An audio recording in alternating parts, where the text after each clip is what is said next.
अस्सलामुअलैकुम everyone, welcome to जोर का जोर। मीरब जीशान की तरफ से आपको बहुत बहुत खुश आमदीद। नाजरीन, न्यूजीलैंड सीरीज़ जारी हैं। पाकिस्तान पूरी कोशिशों में लगा हुआ है कि किसी तरह से भी जीत अपने नाम करे और वर्ल्ड कप की तैयारियां जो है वो अच्छे तरीके से करें। लेकिन जिस तरह से तब्दीलियां देखने को मिल रही हैं, मुश्किलात सामने आती जा रही हैं। दूसरी जानिब न्यूजीलैंड जो है वो बहुत अच्छा परफॉर्म कर रहा है, जबकि कोई बहुत बड़े नामवर प्लेयर्स उनके इस बार शामिल नहीं हैं। लेकिन फिर भी न्यूजीलैंड जो है वो अच्छी परफॉर्मेंस दे रहा है। एक तरफ IPL जारी है और IPL में भी खासी तब्दीलियां आ रही हैं। मुंबई इंडियंस जो हैं वो एक मैच अपना फिल वक्त जो उनका था RR के साथ वो नाज़रीन हार चुके हैं। लेकिन देखना यह है कि आगे क्या परफॉर्मेंस होती है, धोनी का क्या फ्यूचर है, क्या ये सीज़न उनका आखिरी होता है इस टूर्नामेंट के बाद, क्या वो दोबारा खेलते हैं या नहीं खेलते हैं। इस हवाले से नाज़रीन बात करेंगे। सबसे पहले आपसे थोड़े से स्टैट्स शेयर करना चाहूँगी क्योंकि न्यूजीलैंड और पाकिस्तान आमने सामने है। तो मार्क चैपमैन की बात करते हुए आपको बताऊँगी कि नाज़रीन तीसरे ऐसे बल्लेबाज बन चुके हैं जिन्होंने सबसे ज़्यादा रन्स पाकिस्तान के खिलाफ किए हैं। इसके अलावा अगर बात की जाए तो केन विलियमसन ने 667 और मार्टिन गप्टिल ने तकरीबन 526 रन्स पाकिस्तान के खिलाफ किए थे। पाकिस्तान के खिलाफ चैपमैन की बैटिंग की जो स्पीड है वो 52.10 है और ये वाहिद ऐसे प्लेयर है जिनकी पाकिस्तान के खिलाफ जो एवरेज है वो 50 से ज़्यादा है, वरना तकरीबन आप देखें तो इससे कम ही रही है। इसके अलावा अगर बात की जाए तो नाज़रीन चैपमैन के पास अभी जो T20I में जो एक उनका जो एक सेट हुआ है टारगेट, यानी उन्होंने जिस तरह से अपनी एवरेज बिल्ड की है, उन्होंने जिस तरह से स्कोर किया है, ये जो उनकी एवरेज है ये उनका एक थर्ड ऐसे प्लेयर हैं जिन्होंने अपने नाम एक बिल्कुल डिफरेंट सी एक इनफरादी जो है वो अपने नाम उन्होंने ये टाइटल अपने नाम किया है। इसके अलावा अगर बात की जाए तो नाज़रीन इश सोदी जो है वो पाकिस्तान के पाकिस्तान के खिलाफ थर्ड ऐसे प्लेयर हैं जिन्होंने सबसे ज़्यादा विकेट्स ली हैं। इसके अलावा नाज़रीन अगर बात की जाए कल के मैच की, यानी IPL राजस्थान रॉयल्स और मुंबई इंडियंस आमने सामने थे। राजस्थान ने मुंबई इंडियंस के खिलाफ तकरीबन 14 मैचेस जीते थे, जिसमें से अब उन्हें 15 कह सकते हैं, और मुंबई इंडियंस ने तकरीबन राजस्थान रॉयल्स के खिलाफ जीते हैं। नाज़रीन अब बढ़ते हैं अपने पैनलिस्ट की तरफ। बड़ी देर से इंतजार कर रहे हैं और अपने व्यूअर्स के साथ गुफ्तगू करना चाह रहे हैं। सबसे पहले आपकी मुलाकात करवाएंगे former cricketer and the best player Aamir Nazir साहब। अस्सलाम वालेकुम। दूसरी जानिब नाज़रीन आपकी मुलाकात करवाएंगे आप सबकी जान क्रिकेट की शान हाफिज इमरान। अस्सलाम वालेकुम। वालेकुम सलाम मीरा, बहुत शुक्रिया। उम्मीद है आप दोनों खैरियत से होंगे। बहुत शुक्रिया। बहुत खुश नजर आ रहे हैं आज माशाल्लाह से। मैं तो ऑलवेज खुश रहता हूँ। हाफिज साहब भी खुशी रहते हैं वैसे तो। ये बिल्कुल रहते हैं, तभी तो स्मार्ट है वो।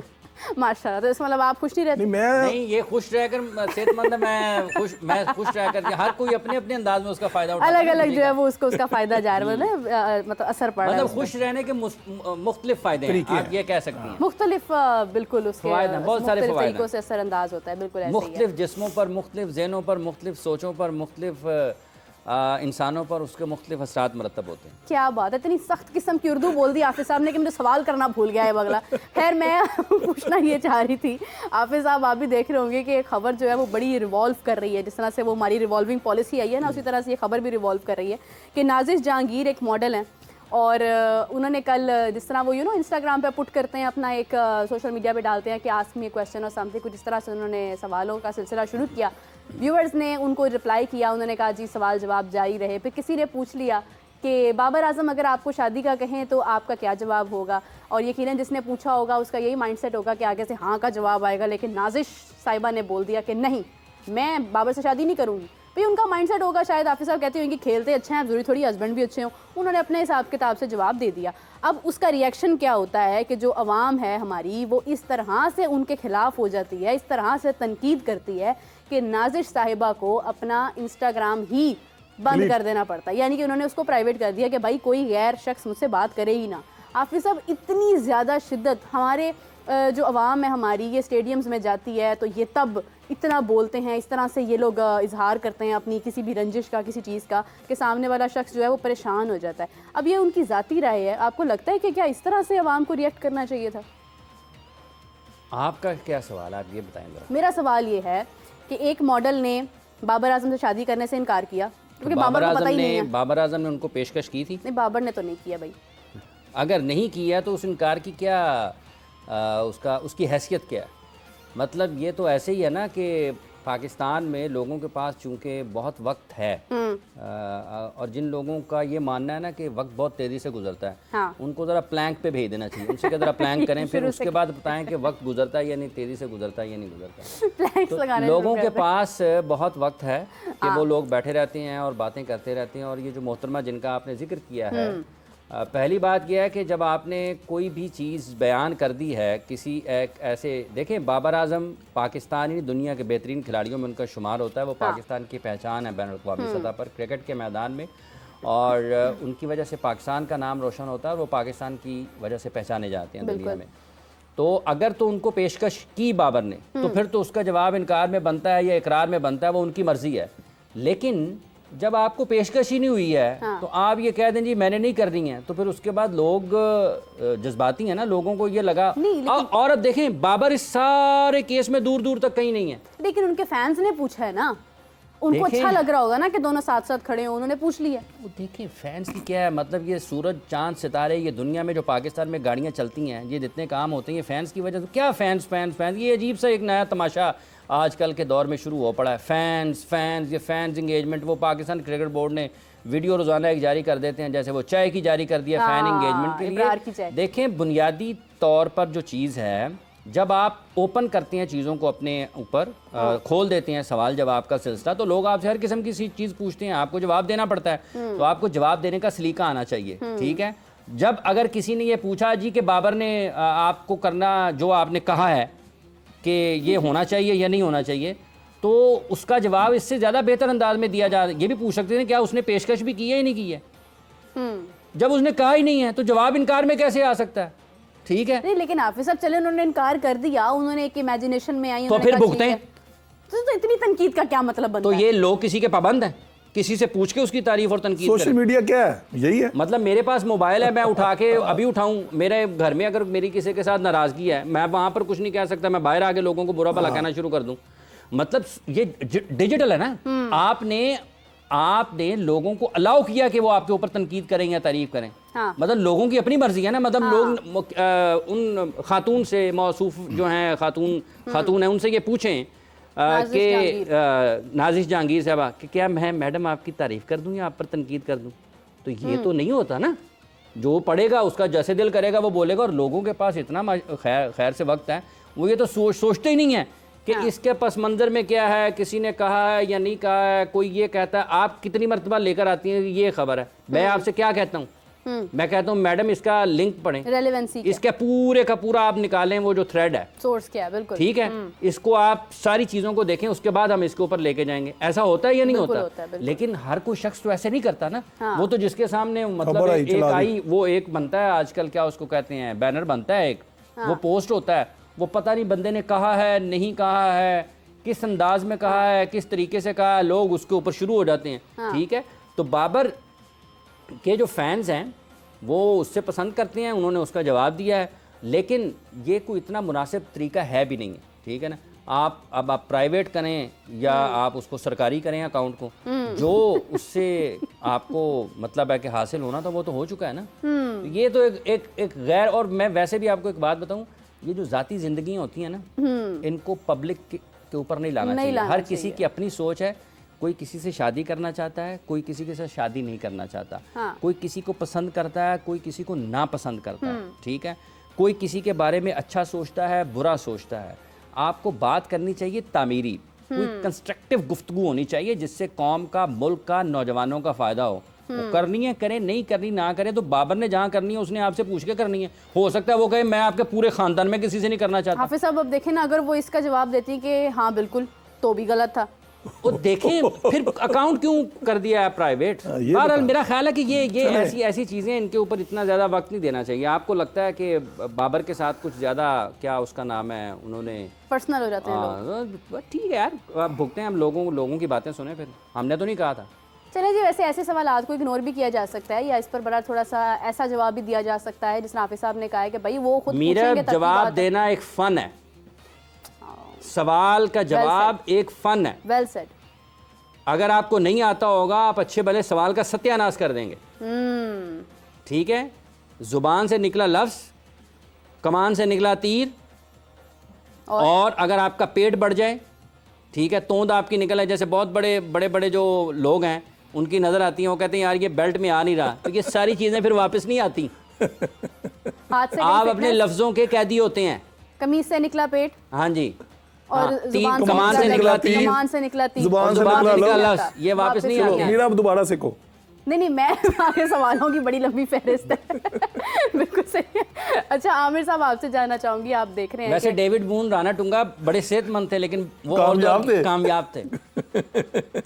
चलिए जी, इस तरह तो हमारे पास बहुत सारी मिसालें हैं माशाल्लाह से। आमिर साहब आपसे जानना चाहूँगी कि बाबर और रिजवान इसके अंदर एक क्लैश सा नज़र आ रहा है फ़िलहाल कि रिजवान चाह रहे हैं कि वो अपने नंबर पर खेलें, लेकिन कहीं से एक आवाज़ आ रही है उड़ती हुई कि नहीं रिजवान का नंबर बदलना चाहिए। कल हम इस हवाले से काफ़ी बात कर रहे थे, मतलब रिजवान का भी मानना है कि वो नंबर 4 पर नहीं खेलना चाह रहे हैं। कल हम इस हवाले से काफ़ी हमने लंबी बात की है। आपसे जानना चाहूँगी कि बाबर और रिजवान क्या T20 के खिलाड़ी हैं? देखिए मीरा, कल हाफिज साहब ने बड़ी अच्छी बातें की थी इसी लिहाज से कि अब हमारे पास टाइम नहीं है, हमें ज़्यादा एक्सपेरिमेंट नहीं करने चाहिए, क्योंकि हमने बहुत एक्सपेरिमेंट कर लिए, उसका हमें कोई फ़ायदा नहीं हुआ, उससे हम नीचे ही गए और हमने नुकसान ही उठाया, और भी स्टिल ये 5-10 दिनों में हम नुकसान ही उठा रहे हैं। मगर मैं हाफिज साहब की बात को, आपकी बात को हमें लेके चलते हैं, हमारे पास टाइम नहीं है। काइंडली प्लीज़ आप वही पैटर्न जो मैं कल कह रहा था, हमें अपना पाकिस्तानी जो है ना कल्चर, जो हमारा जो स्टाइल है, जो आप पास में रिकॉर्ड करते आ रहे हैं। बाबर और रिजवान ने इंडिया को, मैं याद होगा 154 दोनों आउट रन करके आउट कोई नहीं हुआ था। उनका पार्टनरशिप का जो एक स्टाइल है, एक आम अंगी होती है, रनिंग बिटवीन द विकेट होती है, जब खड़े दो सीनियर हैं उनके एक बन चुका है, इनका एक मोटो होता है, बन चुका है। मैं भी, अगर मुझसे आपने सवाल किया, मैं भी एग्री करता हूं कि आप दोनों को ओपन करने दें, कोई मसला नहीं है। आपको रन ऑन बोर्ड चाहिए ना। 6 ओवर में आपको 40-50-60 तो हर कोई बनाता है, और 10 ओवर में आप देने 110 5 पे चले जाते हैं। मगर जब इनमें से कोई आउट होता है, फिर आप देखना कि हमारा 200 तक जा रहा है। जैसे आजकल की जो आप बात रोज करती हैं आईपीएल की, मॉडर्न क्रिकेट, वहां तो 200 मजाक ही हो गया ना। नहीं जी, मॉडर्न तो रही नहीं है। मैं अपने पाकिस्तान को ही मैं कहूंगा जी, मैं मॉडर्न शॉडर्न मैं नहीं मानता। मैं अपने पाकिस्तान टच को कहता हूं कि हमें कोई इतराज नहीं, हमें कोई बुरा नहीं मनाना चाहिए। जितने क्रिकेटर है, बाबर और रिजवान को जाने दें, साइम अयूब को ले आए नीचे। बिल्कुल सही आमिर साहब, आपकी बात के साथ साथ बिल्कुल हमें एक कॉलर आ रहा है। जी अस्सलाम वालेकुम। वालेकुम सलाम, मैं तैयब बोल रहा हूँ लाहौर से। जी तैयब, फरमाइए। मेरा ये सवाल है कि टीम में नए टैलेंट के लिए खिलाड़ियों की सिलेक्शन से बीएसएल पर ही क्यों उम्मीद होकर आ गई है? हाफिज साहब, तैयब साहब आपका जवाब देते हैं, लेकिन जैसे अभी कह रहे हैं ना, आपने बात कर रहे हैं बाबर आजम के बैटिंग ऑर्डर के हवाले से। देखें, सबसे पहले ये जानना ज़रूरी है कि क्या कप्तान, जिसको पाकिस्तान क्रिकेट बोर्ड ने भी बनाया है, जिनका नाम बाबर आजम है, क्या वो इस हक में हैं कि नंबर 4 पर जाना चाहिए रिजवान को या नहीं जाना चाहिए? मैं आपको उसकी सूरत हाल बताता हूँ। जब बाबर आजम हैं या नहीं, इस हक में हैं या नहीं, पहली बात ये है कि वो चाहते हैं रिजवान नंबर 4 पर जाएं या ना जाएं। अच्छा, ज़राए के मुताबिक बाबर आजम नहीं चाहते। ठीक है जी, बाबर आजम नहीं चाहते हैं। सबसे अहम दूसरी बात इसमें यह है, कप्तान जो इस वक्त कप्तान है ना, उनको भी नजर आ रहा है कि अगर रिजवान को अपना नंबर से हटा दिया गया ना, उसके बाद अगला निशाना कौन होगा? अगला निशाना बाबर आजम होंगे। उसके बाद उन्हें कहा जाएगा जी अब आप भी नंबर अपना छोड़ें, आपकी जगह पर भी किसी और को। माजरत का न्यूजीलैंड में बाबर कितने नंबर पे आता था ये बताया ना पहले? वनडा आ रहा था ना, तो आ रहा था ना, तो क्या हुआ? ठीक है, इसलिए देखें इस वक्त में जब हम वर्ल्ड कप से 4 या हफ्तों की दूरी पर है, 29 से मेरा ख्याल शुरू हो जाना है ना। जी बिल्कुल। 29 आपने 25 जून से चले जाना है, 2 जून से मेरा ख्याल 2 जून से शुरू होना है। ठीक है, 2 जून से शुरू होना है और आपका वक्त कोई बाकी नहीं बचा, मतलब आप 20-25 दिन है आपके पास। ठीक है, और इससे पहले आपने ट्रैवल कर जाना है। जी हाँ। कौन अक्लमंद होगा जो ये कहेगा कि इस वक्त में जब टीम वर्ल्ड कप की तैयारियों में बिल्कुल मसरूफ है और तैयारियां भी बराए नाम है, आप अपने टॉप प्लेयर्स को ज़हनी तौर पर मुतासर करें। ये जो नंबर 4 पर उनको खिलाना चाह रहे हैं रिजवान को, मसला क्या है कि वो बाद के ओवर्स में स्ट्राइक रेट उस अंदाज से नहीं कर पाते हैं जिसकी जरूरत होती है। तो जब वो नंबर 4 पर आएंगे, सर्कल भी नहीं होगा, आते साथ बड़े शॉट्स खेलना पड़ेंगे। इसकी क्या जमानत है कि वो बड़े शॉट्स खेल पाएंगे? मतलब आप उस्मान खान या फखर जमान उनको ऊपर लाना चाहते हैं तो आपको उसके लिए ये करने की जरूरत है, या फिर आप उनको सिलेक्ट ना करें T20 क्रिकेट में। और आप ये देख लें कि बाबर और रिजवान को अगर आप T20 क्रिकेट में सिलेक्ट नहीं करेंगे और अगर पाकिस्तान हारेगा तो आपके ऊपर बहुत ज्यादा दबाव आएगा। ठीक है, इस वर्ल्ड कप में मैं फिर ये कहता हूँ 2 चीज़ें हैं, बाबर चाहते हैं या नहीं चाहते हैं, और अगर वो एक मरतबा इसके ऊपर मान जाते हैं तो फिर उनको पता है कि अगला निशाना मैं ही हूँ, मैं नहीं जाना है। क्योंकि ये डिबेट यही है कि ये नंबर ये पाकिस्तान की T20 टीम में होने चाहिए या नहीं होने चाहिए, क्या ये सर्कल को खेल सकते हैं या नहीं खेल सकते हैं। इसलिए मौजूदा हालात में आपके पास, अल्लाह करे कि ये टीम पाकिस्तान की वर्ल्ड कप खेलने के लिए जाए, ये वहाँ पर जीत जाए, हाँ। ठीक है, और बहुत अच्छा परफॉर्म कर जाए। अगर ये अच्छा परफॉर्म नहीं करती है तो आपके पास ये वक्त होगा कि आप इस बारे में फैसला कर सकें कि हमने आगे कैसे जाना है। और आप ये भी ज़हन में रखें कि अभी पाकिस्तान के पास ये कोई इतनी ज़्यादा प्लेयर्स की तादाद नहीं है कि आप ये कहें कि हमारे पास यहाँ पर लाइनें लगी हुई हैं, बसें भरी हुई हैं खिलाड़ियों की, और वो काम ही नहीं हो रहे हैं, एक के बाद एक, एक के बाद एक, एक के बाद एक। फिलहाल तो मेरे ख्याल से रिजवान भी अगले मैचेस में नहीं है, अनफिट है ना, अनफिट है, अनफिट नसीब वो आ गया, अनफिट है। बेहतर यही होता, मतलब दुआ हुआ ये भी फिट हो, ये भी बात है। बिल्कुल, बहुत इंपॉर्टेंट चीज़ है कि आगे वर्ल्ड कप आ रहा है, हमारे पास अगले कई मैचेस है। ये जो टीम मैनेजमेंट है ना, मैं आपको ये बता रहा हूँ मीरब, इन सब लोगों के नाम, चेहरे, काम, बयान याद रखें। बिल्कुल सही, ठीक है।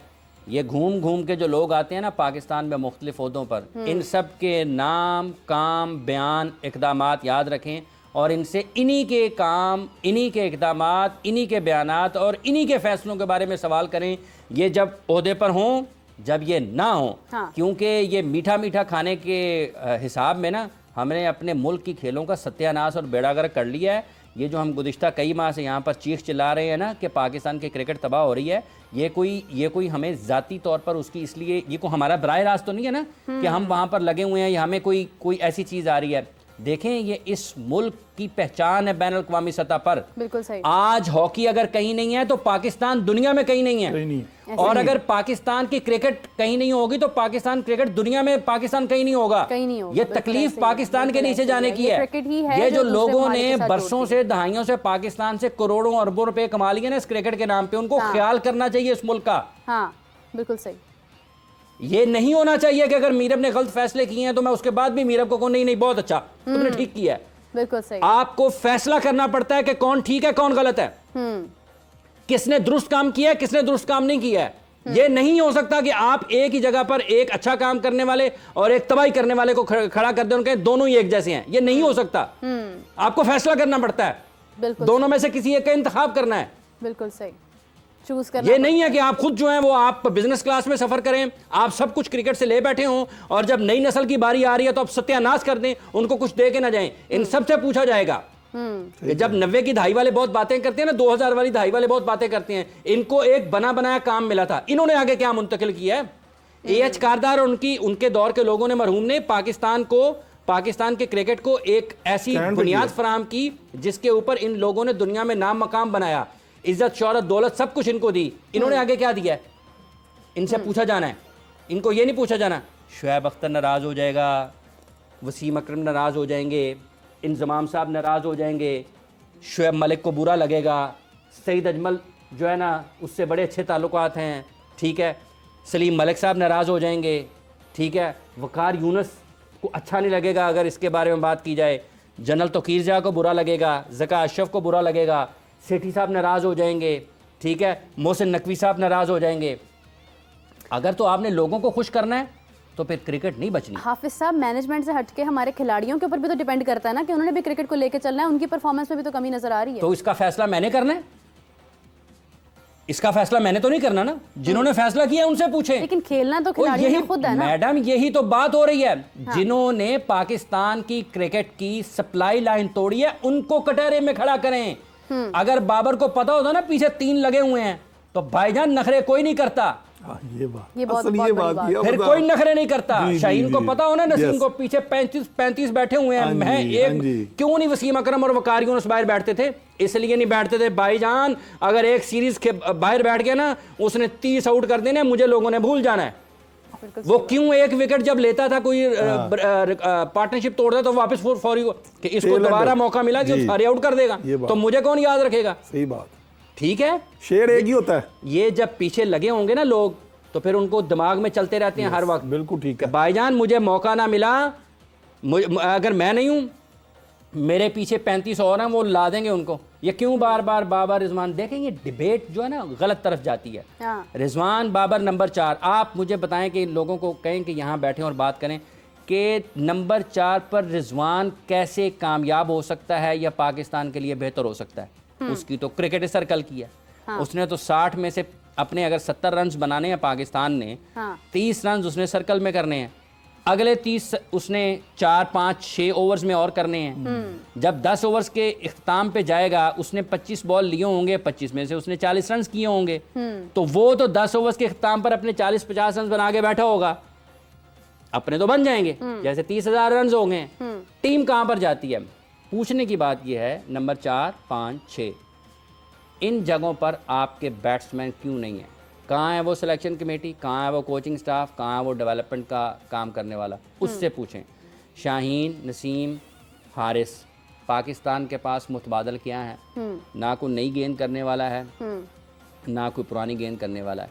इनसे, ये जो आज सारे बैठे हुए ना क्रिकेट वाले, इनसे पूछें 80s में, 90s में वो कोई अगर कोई किसी के बारे में पूछता, यार वो कैसा बंदा है, किसी भी बंदे के बारे में ना, मतलब अब शुमाली लाहौर में, जनूबी लाहौर में वहाँ का कोई क्रिकेटर मशहूर होता था ना, वो यार इनकी खासियत की गई है, यार नवा बॉल बड़ा चंगा करता है।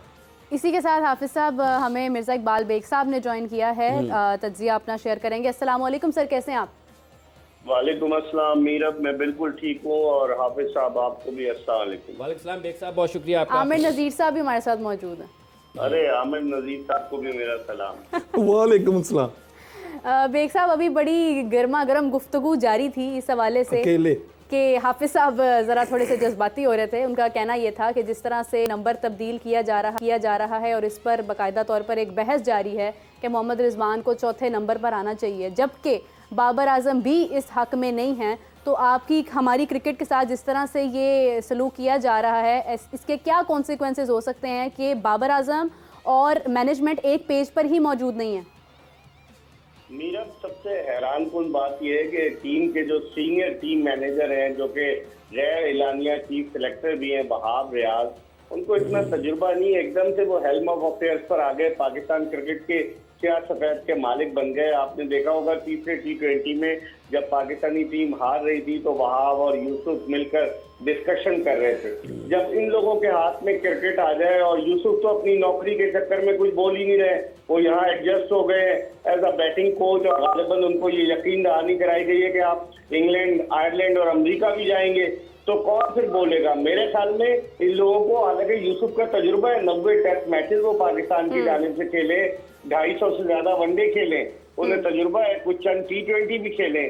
लेकिन मुझे लग रहा है कि ये जो ब्रेन है, जो कि जिनको हम कहते हैं कि brain child of Pakistan cricket, ये कुछ सोचने समझने की सलाहियत से बजाय महरूम नजर आते हैं। और अब आप देखें कि टीम में फिटनेस के मसाइल हो रहे हैं। पहले आजम खान अनफिट हुआ, अब अगर ये रिजवान को जबरदस्ती खिलाते हैं तो ये उसके साथ ज्यादती करेंगे, क्योंकि आपको जाकर के इंग्लैंड में खेलने T20 और आयरलैंड में, और वर्ल्ड कप से पहले आप देखें एक टीम जिसको हम C टीम कह रहे थे, उसने आपको बिल्कुल वन साइडेड मैच हराया। तो मेरे ख्याल में वहाँ जिस तरह से रिजवान का ये चक्कर है कि रिजवान, आपको पता है कि जिस तरह उन्होंने प्रेस कॉन्फ्रेंस की थी न्यूजीलैंड के दौरे में, उन्होंने तो ये कहा था कि वो इंटरेस्टेड ही है कि वो इनिंग्स ओपन करें, और पिछले टूर पे इन्होंने इनिंग भी ओपन की थी। लेकिन अब चूंकि बाबर एज अ कैप्टन आ गए तो रिजवान को नीचे ला रहे हैं। अभी वाकई में ये बहस जारी है।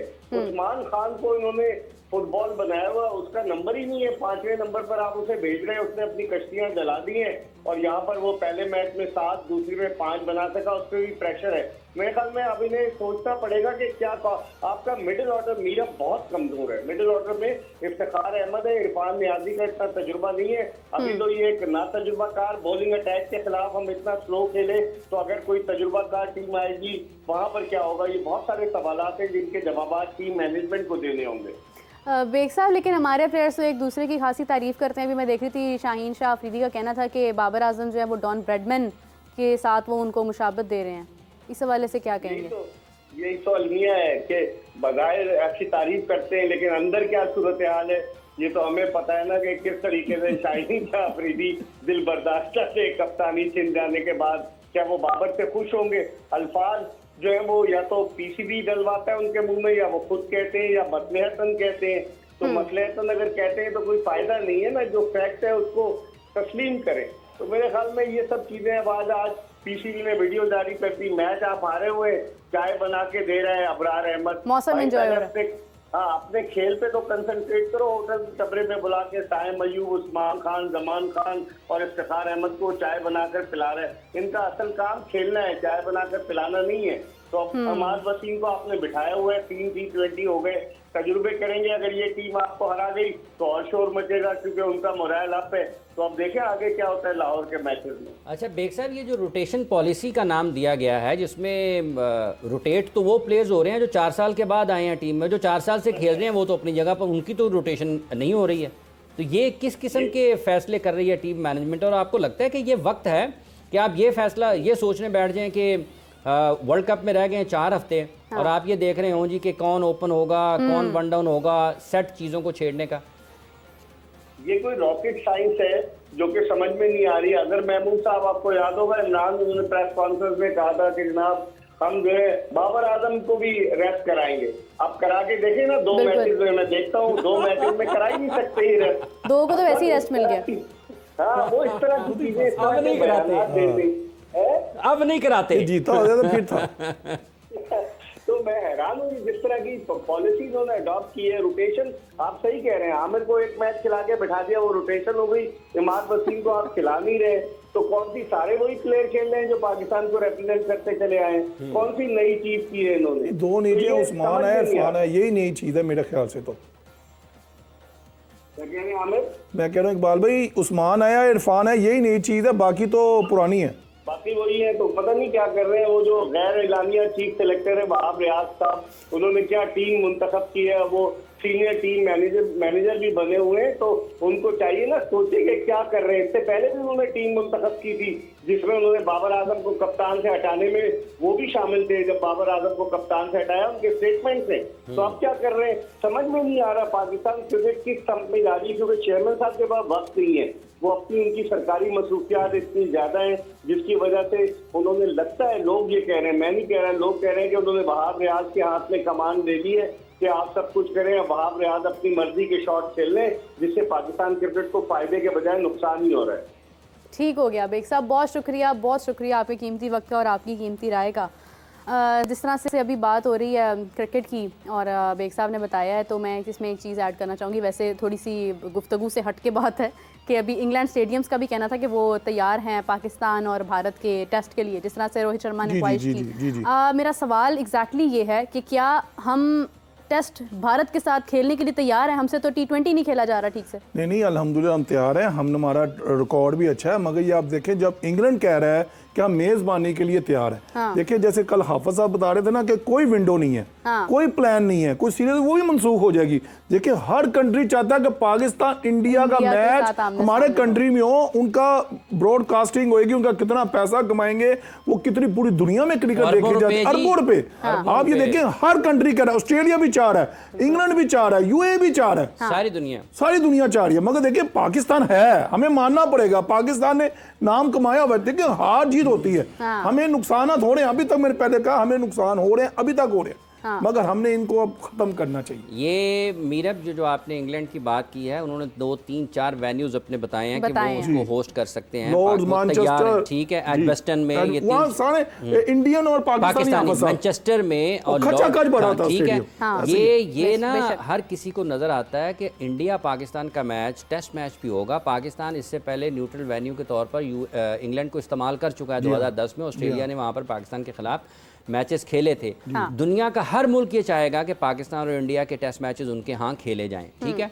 उसकी वजह ये है कि इतना ज़्यादा पैसा आना है उस मुल्क में, हज़ारों लोग पाकिस्तान से, हज़ारों लोग इंडिया से सफ़र करेंगे उस मुल्क में, और उसके बाद जो मकामी लोग वहाँ पर होंगे दोनों मुल्कों से, और ये सिर्फ दोनों मुल्कों के नहीं है, आपको लोकल क्राउड बहुत नज़र आएगा जो क्रिकेट देखने वाले हैं इंग्लैंड में। इसलिए ये ख्वाहिश है। ऑस्ट्रेलिया तो 2-3 मरतबा इससे पहले इसका इजहार कर चुका है, अब इंग्लैंड ने भी इससे पहले किया, इंग्लैंड ने अब दोबारा कहा है, क्योंकि वो जो उनका जो गुफ्तगू की थी रोहित ने, वो माइकल वॉन के साथ गुफ्तगू कर रहे थे उस पॉडकास्ट में जहाँ पे वो बैठे हुए थे। तो इस वजह से चूंकि इंग्लैंड के कप्तान रहे हैं माइकल वॉन, ठीक है, तो फिर इंग्लैंड में एक ये बहस जरूर चली है किस तरह से ये हो क्या सकता है। तो ये जब कभी भी होगा, दुनिया के किसी भी मुल्क में होगा, बुनियादी तौर पर तो ये पाकिस्तान की सीरीज़ पाकिस्तान में और पाकिस्तान को इंडिया में खेलनी चाहिए, जो कि दुनिया भर में होता है। अगर आप एक उसको तोड़ना चाहते हैं दरवाज़ा के पहले, दरवाज़ा टूटे तो आप किसी और जगह पर खेलकर अपने मुल्कों में वापस आ सकते हैं, लेकिन ये कब्ल अज़ वक्त होगा इस बारे में कुछ भी कहना, क्योंकि जून के आखिर तक या जून में इंतखाबात होंगे मुकम्मल और ऐलान होंगे भारत में जो भी नई हुकूमत बनती है, उसके बाद कुछ चीज़ें आगे बढ़ेंगी कि किस तरीके से। लेकिन ये जो ऐन उस वक्त पे शुरू हुई हैं कि शायद अगर कुछ इंतखाबात हुकूमत में तब्दीली आती है तो पाकिस्तान और भारत के जो सफारती ताल्लुकात हैं उनमें बेहतरी के लिए क्रिकेट डिप्लोमेसी होगी और पाकिस्तान और भारत की टीमें कहीं ना कहीं दुनिया में आमने सामने आएंगी। लेकिन हाफिज़ साहब, आपको लगता है कि जिस तरह से BCCI जैसा बोर्ड जो है वो क्या अलाउ करेगा कि पाकिस्तान मैडम, जब ये हुकूमतों ने फैसला कर लिया ना कि क्रिकेट होनी है, BCCI की क्या है, उधर से चिट्ठी आनी है, फोन आना है, सब रेडी, क्रिकेट खेलना है भाई, स्टेडियम रेडी, ग्राउंड रेडी, सब क्रिकेट शुरू हो जाएगा। अच्छा, इस क्रिकेट का मजा भी तब आना है जब मुकाबला टक्कर का हो, वन साइडेड मुकाबला। अगर पाकिस्तान और भारत का की भी बात होगा, जो है तो ना, उसमें जब आप खत्म हो टेस्ट जाएगी क्रिकेट की बात करेंगे ना तो पाकिस्तान उतना अच्छा नहीं है ये लेकिन उसका देखिए बात यह है कि जब पाकिस्तान इंडिया के साथ खेलेगा ना और हारेगा, अगर हारेगा फिर सीखेगा नहीं, फिर लोग कान पकड़ेंगे कि जो 4 साल से पाकिस्तान के क्रिकेट के साथ वो जो दबाव आएगा ना इंडिया से हारने का, वो पाकिस्तान के क्रिकेट करने वालों को, करवाने वालों को, इसके फैसले करने वालों को दिमाग जो है ना उनका हिलाएगा और उसके बाद हो सकता है चीज़ें संजीदगी के साथ देखी जाए। मैं आज फिर आपको बताता हूँ कि ये जो खिलाड़ी 8 महीने से पाकिस्तान के क्रिकेट खेल रहे हैं ना और जो इनके साथ काम कर रहे हैं, इन सबको कोई पता नहीं चल रहा कि इनके साथ क्या हो रहा है। 8 महीने तक अगर दुनिया का टॉप प्लेयर फॉर्म में ना होना और बात होती है, गलतियों को दोहराना और बात होती है, ख़राब क्रिकेट खेलना और बात होती है। देखिए, जब आप अनलकी होते हैं ना या आउट ऑफ फॉर्म होते हैं तो आपके आउट होने के तरीकाकार और होते हैं। बिल्कुल ऐसे आपका रिदम अगर ख़राब हो तो आपकी बॉलिंग और होती है। ठीक है, ये बहुत सारी चीज़ें रखने वालों को समझ आ रही होती है। आमिर नदीर साहब को भी समझ आ रही है, दुनिया को भी समझ आ रही है। तो ये बहरहाल पाकिस्तान और इंडिया के क्रिकेट दुनिया देखना चाहती है। जहाँ कहीं भी होगी, बेहतर यही है कि पाकिस्तान अपने मुल्क में मेज़बानी करे भारत की और भारत अपने मुल्क में मेज़बानी करे पाकिस्तान की। और सबसे ज़्यादा जो क्रिकेट का मज़ा है वो इन्हीं 2 मुल्कों में क्रिकेट देखने वालों को आएगा। और अगर पाकिस्तान में इंडिया पाकिस्तान की क्रिकेट होती है तो दुनिया भर से लोग पाकिस्तान सफ़र करेंगे और इंडिया में होती है तो उस वक्त भी दुनिया भर से लोग इंडिया का सफ़र करेंगे। बिल्कुल सही। हाफिज़ साहब, अभी जैसे हमें कॉलर आया था और उनका सवाल था कि नए टैलेंट की बात वो कर रहे थे, उनका जवाब भी प्लीज़ दे दें। देखिए, टैलेंट तो कोई नहीं है ना। अभी ये है कि पाकिस्तान में क्रिकेट कम हुई है गुज़िश्ता चंद बरसों में और टैलेंट हमारा ये है कि मोहम्मद आमिर को रिटायरमेंट वापस लेना पड़ी है। टैलेंट हमारा ये है कि इमाद वसीम से दरख्वास्त करना पड़ी है। टैलेंट ये है कि दरख्वास्त करना पड़ी है कि दरख्वास्त करना पड़ी है कि भाईजान आप भी रिटायरमेंट वापस ले लें। टैलेंट हमारा ये है कि एक शख्स का अच्छा भला टैलेंट की बात कर रहे हैं, अच्छा भला कॉन्ट्रैक्ट था UAE में, उसका सत्यानाश करके उसको पाकिस्तान में क्रिकेट में लेके आए हैं और उसको जो है उसका वो नंबर नहीं मिलेगा। उसका भी जो अल्लाह करे कि उसकी जो आने वाली क्रिकेट है उसमें वो पाकिस्तान के लिए परफॉर्म करे। अगर टैलेंट हो ना, टैलेंट अब मैं आपको बताता हूँ क्या होता है। टैलेंट था 80s की क्रिकेट में आप जाएंगे ना तो बहुत सारे ऐसे खिलाड़ी होंगे 80s में 90s में जो टीम में नहीं आ सके लेकिन उतने ही अच्छे थे जितने टीम में खेलने वाले थे, उतने ही अच्छे थे, उतने ही अच्छे जितने टीम में खेलने वाले थे। ठीक है, अकरम रज़ा पाकिस्तान के ऑफ स्पिनर थे। कितने थे, क्या थे? Off spinner. ठीक है, उन्होंने पाकिस्तान के लिए टेस्ट मैचेस खेले हैं बहैसियत क्या उसको कहते हैं, एक ऑफ स्पिनर की हैसियत से। अब टैलेंट की मैं जब आप बात करते हैं तो उसकी एक मिसाल आपको देता हूँ, वो इस तरीके से है। ये है अकरम रज़ा, इनका आपने प्रोफाइल खोल लिया, जब आप इनके नंबरों को देखते हैं ना तो आपको हैरानी होगी कि इनके 9 टेस्ट मैचेस हैं, फर्स्ट क्लास में 215 मैचेस हैं और फर्स्ट क्लास में इन्होंने 5971 रन किए हुए हैं। इनको कोई ऑलराउंडर नहीं कहता, ऑफ स्पिनर कहते हैं, ये ऑफ स्पिनर हैं। Off spinner. और आज आप अपनी पाकिस्तान की टीम को उठा के देखेंगे ना तो 35 रन करने वाला और 2 विकेटें लेने वाला ऑलराउंडर माना जाता है। कल जायसवाल ने 100 किया है, जायसवाल ने कल 100 किया है, वो भी टैलेंट है। पाकिस्तान का टैलेंट साइम अयूब है, उसके 100 देख लें, उसकी परफॉर्मेंस देख लें। उसके 17 मैचेस हैं T20 में, इसके 15 मैचेस हैं T20 में, उसके 500 से ज़्यादा रन हैं। उसका 2 अभी उसने डबल सेंचुरियाँ की हैं इंग्लैंड के खिलाफ होम सीरीज में।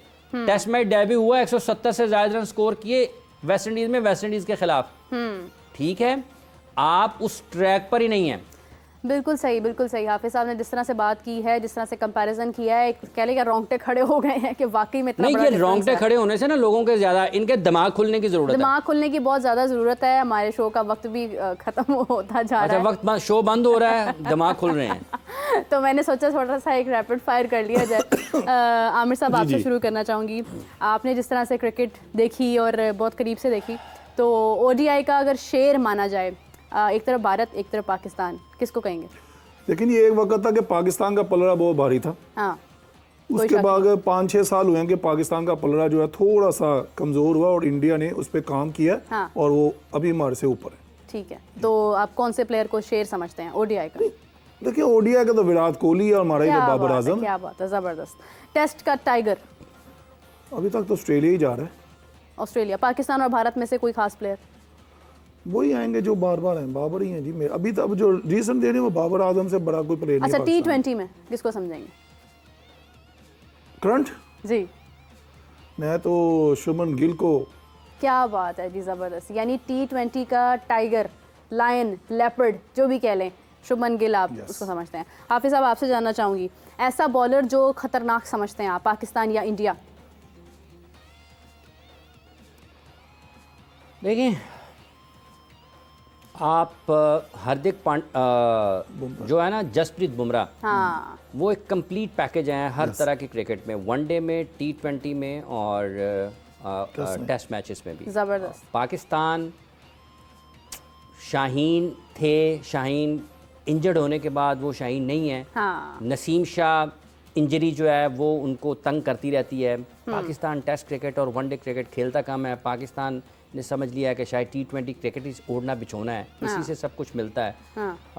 क्रिकेटर्स खुद भी जो हैं वो, पाकिस्तान तो अपने टेस्ट मैचेस छोड़कर T20 ले लेता है। पाकिस्तान के पास ये स्किल्ड बॉलर हैं। कल भी आपने इसका सवाल किया था कि अच्छे बॉलर्स का, अब ये इस वक्त इनकी कारकर्दगी वो नहीं है कि आप इनको ये कह सकें। ये बासलाहियत है दोनों। नसीम शाह बहुत अच्छे हैं, लेकिन पाकिस्तान की तरजीहात वो नहीं है जो इंडिया की तरजीहात हैं अपने प्लेयर डेवलपमेंट के हिसाब से। पाकिस्तान की वो तरजीहात नहीं है। नसीम बहुत अच्छे आपको लगते हैं, शाहीन भी बहुत अच्छे लगते हैं, लेकिन एक पाथवे जो है पाकिस्तान का और इंडिया का मुख्तलिफ है। इसलिए दोनों की जो मतलब एक ग्रोथ है ना, एक नशो नुमा होती है आपकी। आप एक माहौल, ख़ास किस्म के माहौल में पलते बढ़ते हैं आप, उसके बाद जवान होते हैं, बड़े होते हैं, आप दुनिया के सामने चमकते हैं, तो उसका बड़ा फ़र्क है। हाफिज़, अब इसी तरह बैटर की बात की जाए तो इंडिया पाकिस्तान दोनों में से कौन सा बेहतरीन बैट्समैन समझते हैं? देखिए, अगर आप मुख्तलिफ वक्तों में, ये हैं मुख्तलिफ वक्तों में, नहीं, अब अभी स्पेसिफिक किस वक्त में अगर आप बात करते हैं, इस वक्त में तो देखिए विराट कोहली, मतलब अगर आप उसको देखते हैं तो वो एक बिल्कुल मुख्तलिफ जगह पर नज़र आता है। हाँ, exactly। और उसके साथ उसका और जो कॉम्बिनेशन है ना रोहित शर्मा का, ये बहुत कम मुल्क होते हैं। मतलब एक टाइम में गॉर्डन ग्रेनी जो डेस्मंड हेल जो होते थे ना, वो दोनों ओपन करते थे। लेकिन अगर आप इस क्रिकेट में, आज इंडिया के क्रिकेट में देखते हैं ना, तो डेस्मंड हेन्स और ग्रेनिज का किरदार मुख्तलिफ नंबरों पर ये किरदार अदा करते हैं, विराट कोहली और रोहित शर्मा। तो ये सौरव गांगुली ने भी कहा है कि वो वर्ल्ड कप में एज एन ओपनर भी देखना चाहते हैं। देखिए, ये हाँ, विराट और ये एक गांगुली जो है ना, एक बड़े वो हैं, जहनी तौर पर वो बहुत मजबूत हैं और वो देखते हैं चीज़ों को मुख्तलिफ अंदाज में, सर्कल के इस्तेमाल के हिसाब से। लेकिन उसमें आप देखें कि मुख्तलिफ वक्तों में उनका ये ख्याल यकीनी तौर पर ये होगा कि इंडिया के पास नीचे बैट्समैन ऐसे हैं जो उसके पास स्टेबिलिटी की तरफ भी जा सकते हैं और एंकर भी कर सकते हैं। लेकिन आप ये याद रखें कि जब कभी भी मैच आएगा ना, जैसे पाकिस्तान और ऑस्ट्रेलिया का हुआ था, पाकिस्तान और इंडिया का हुआ था ऑस्ट्रेलिया में, उस किस्म की सूरत हाल में आपको विराट कोहली का मुतबादल कोई नहीं है इंडिया के पास। वो वहाँ से वही खिलाड़ी निकाल सकता है जो इतना ज़्यादा ज़हनी तौर पर मजबूत हो जितना कि विराट है, और उस तरह का भी कोई नहीं है। बिल्कुल सही। हाफिज़ साहब, लास्ट क्वेश्चन, इंडिया में अगर देखा जाए तो बेहतरीन कैप्टन कौन है? करंट? नहीं, ये ओपन क्वेश्चन है। देखिए, मुख्तलिफ वक्तों में है। अजहरुद्दीन भी बहुत अच्छे थे, ठीक है, और जो असल में चेंज आया ना इंडिया के क्रिकेट में, वो सौरव गांगुली की वजह से आया, और धोनी। और उसके बाद जो एक चीज़ें सेट की ना गांगुली ने, उसको फिर राइट डायरेक्शन में आगे लेके गए महेंद्र सिंह धोनी, और फिर उसका फ़ायदा हुआ इंडिया के क्रिकेट को। लेकिन जो चेंज लाए ना कि हमने अवे जीतना है जाके, हमने गैर मामूली क्रिकेट खेलनी है, फिर उनके आप देखें कि जो उन्होंने काम किया उनके थिंक टैंक में कि हमें फास्ट बॉलर्स को पैदा करना है, फास्ट बॉलर्स आगे लाने हैं, फास्ट बॉलर्स आगे लाने हैं। वक्त के साथ साथ आप देखें कि वो मीडियम पेस बॉलिंग से जेन्युइन पेस की तरफ भी गए। आप ईशांत शर्मा को देख लें, उमेश यादव को देख लें, ज़हीर खान को देख लें, फिर अभी आप देखें कि जसप्रीत बुमराह के ऊपर उन्होंने काम किया, वो आए जो उन्होंने अकेडमी लगाई। फिर अभी भी उमरान मलिक और मयांक यादव देखें, वो बिल्कुल नए हैं, लेकिन इन खिलाड़ियों का आने का मतलब ये है कि वो इसके ऊपर काम कर रहे हैं कि हमने एक्सप्रेस पेस की तरफ जाना है। हमारे यहाँ एक्सप्रेस पेस जो है वो हमारा जो मयार था वो 150 प्लस था। अब हम 135 40 पे हो खुश हो जाते हैं। दुनिया उससे आगे निकलेगी। आपको हमेशा ऊपर देखना होता है, टॉप लेवल के ऊपर अपनी जो चीज़ें हैं वो सेट करनी होती हैं। रोहित शर्मा को एज अ कैप्टन कैसे देखते हैं? बहुत शानदार है, बहुत अच्छे तरीके से उन्होंने अपनी टीम को लीड किया है, प्रोएक्टिव हैं, अटैकिंग फील्ड की तरफ जाते हैं, कुछ गैर मामूली करने की सलाहियत रखते हैं। बिलखुसूस जो वो फील्ड प्लेस करते हैं ना खिलाड़ियों के लिए विकटें लेने के लिए, वो लगता है कि वो हर वक्त चाह रहे होते हैं कि विकटें मिलें और मैच ख़त्म हो। अनलकी रहे हैं कि वर्ल्ड कप जीत नहीं पाए। इंडिया जीत सकता था वर्ल्ड कप, लेकिन ऑस्ट्रेलिया और इंडिया या ऑस्ट्रेलिया का जो दुनिया की दीगर टीमों में फ़र्क है वो यही है कि वो बड़े दिन के ऊपर ना बहुत बड़ी शानदार क्रिकेट खेलते हैं। 99 का वर्ल्ड कप जब पाकिस्तान हारा था, तो देखिए वो पाकिस्तान को वो वर्ल्ड कप जीतना चाहिए था, वो किसी और लीग मैच में पाकिस्तान ने हराया था उसको, ऑस्ट्रेलिया को। बिल्कुल सही, बिल्कुल सही। बहुत शुक्रिया हाफिज साहब आपका, आमिर साहब आपका बहुत शुक्रिया। हाफिज साहब ने लास्ट में जो गुफ्तगू रोहित शर्मा के हवाले से किया, यकीनन बहुत खूबसूरत थी। एक बेहतरीन कैप्टन है और उनकी जो कैप्टनसी स्किल्स हैं, जो स्ट्रैटेजीज़ हैं, वो हमें उनके मैचेस में नज़र आती रही हैं और आगे भी उम्मीद करते हैं कि रोहित शर्मा अपनी परफॉर्मेंस से जो है वो बहुत यानी भारत की एक जो क्रिकेट है उसको ऊपर लेके जाते हैं कि हमारे लिए पाकिस्तान से भी हमारे पास बेशुमार बासलाहियत प्लेयर्स मौजूद हैं। हम उम्मीद करते हैं कि जो भी कहीं ना कहीं छोटी मोटी मिस्टेक्स हैं जो ओवरकम कर रही हैं, उनकी सलाहियतों पर हमारे प्लेयर्स अपनी सलाहियतों से उन कमज़ोरियों को कम कर दें और आगे बढ़ें और पाकिस्तान का जो एक नाम था उसी नाम को आगे कंटिन्यू करें। मुझे इजाज़त दीजिए नाज़रीन, आपसे मुलाकात होगी कल, तब तक के लिए अल्लाह हाफ़िज़।